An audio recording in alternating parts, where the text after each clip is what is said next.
这是小米的平板，这是 vivo 的平板，这是 OPPO 的平板，这是华为的新平板，把它们全都加起来，就能买下这台11寸的 M4 iPad Pro。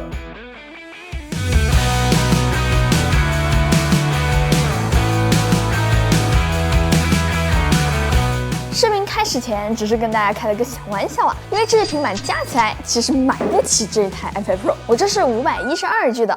每次看苹果的发布会都感觉非常有意思啊，这一次呢也不例外，里里外外全是节目效果。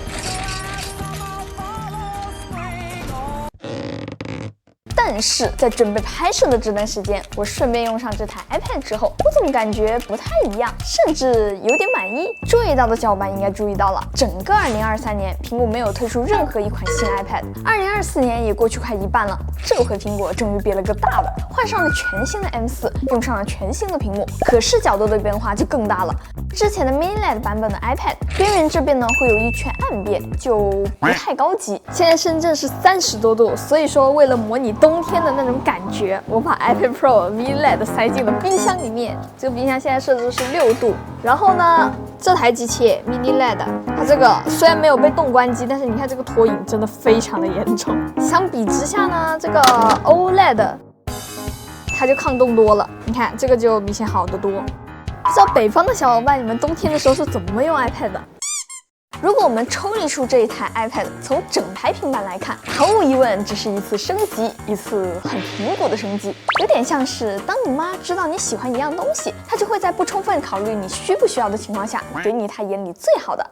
Nobody was asking for thinner iPads. 是啊，没有人要求你变薄，但苹果选择更薄，试图依靠极端的对页能力，就能让大家再次 awesome 出来。但苹果式的努力，就是他努力他的，是你要你的。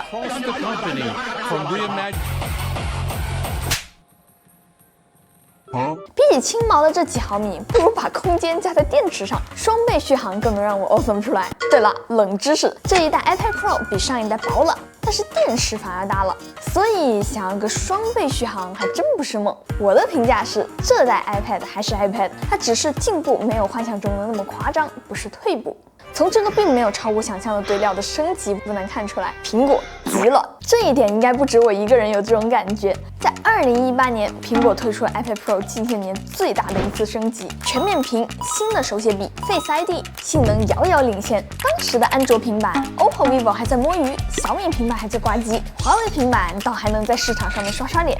不过那个时候没有鸿蒙互联，也没有能和 Apple Pencil 对标的手写体验 ，iPad Pro 简直就没有对手。而那一年年底，苹果公开的财报显示 ，iPad 的业务收入几乎占到了整体营收的8%。等到了2023年 ，iPad 面对的挑战已经完全不一样了，手机越做越大，折叠屏、AR、VR 穿戴设备之类的冲击 ，OLED 别说三星了，联想、华为都有在做，甚至把平板分成大小尺寸来卖也不算新招。安卓厂商甚至有超过13寸的平板卖。小米甚至从800多到3、4千的平板都有的卖，这是同品类的压力啊，自家产品的压力还更大。Mac 简直是 iPad 的一生之敌，更大、更强，又有更完整的系统，甚至能在第三方平台买到比 iPad Pro 更便宜的 MacBook。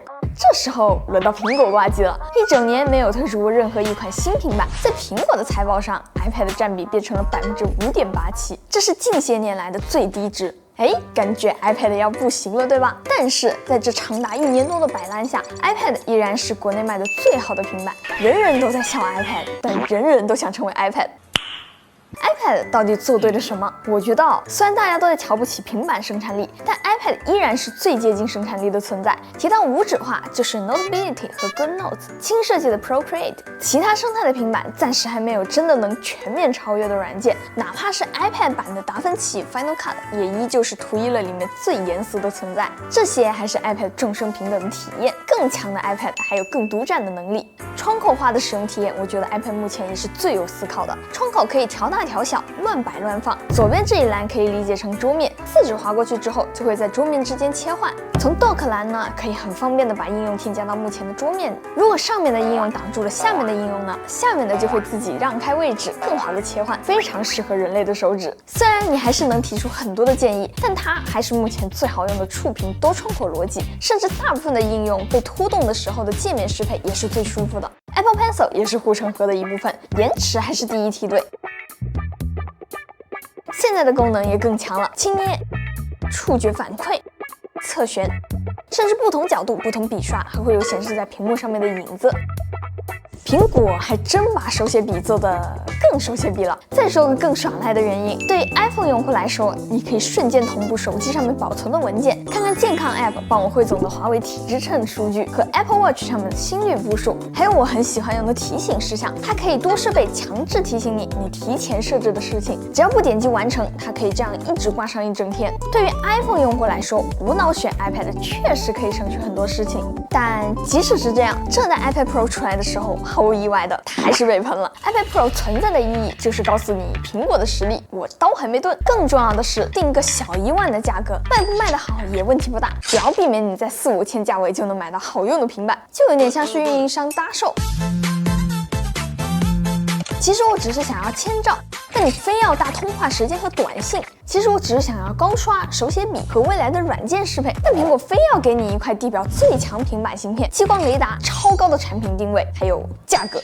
Good morning。这下 iPad Pro 想别个大的，结果还要挨骂。那中低端的 iPad 更是迷茫了，都不知道升级个啥。纯换新解决不了任何问题，给他们个更强的笔肯定也不行，出个更弱的笔还是可以的。这种等级森严的产品划分 ，iPad 的产品经理工作量应该非常饱和。iPad 就是这样一台充满了矛盾的产品。在吐槽之前，大家可以想想看，你到底是需要更贵、更全能的平板，还是更便宜但功能够用就好的平板呢？我觉得苹果和 iPad 现在最大的问题也就是这样了。玩整体的 Final Cut 达芬奇真的会让更多的人想要一台 iPad 吗？相反啊，之前台前调度的尝试，我觉得是一个更积极的方向，一个画面显示更多的应用，并且信息密度依然足够实用。真正在用的人可能会觉得，比在剪辑软件里面塞下更大的图标更有价值。更强的 iPad 真不一定需要更强的功能。现在的 iPad 越来越像 Mac， 满足不了真正 iPad 用户的期待。OK， 那么这期视频到这里就结束了。如果这期视频对你有所帮助的话，记得给我点赞、3连关注哦，这对我来说非常重要。那么我是千里，咱们下期再见吧，拜拜。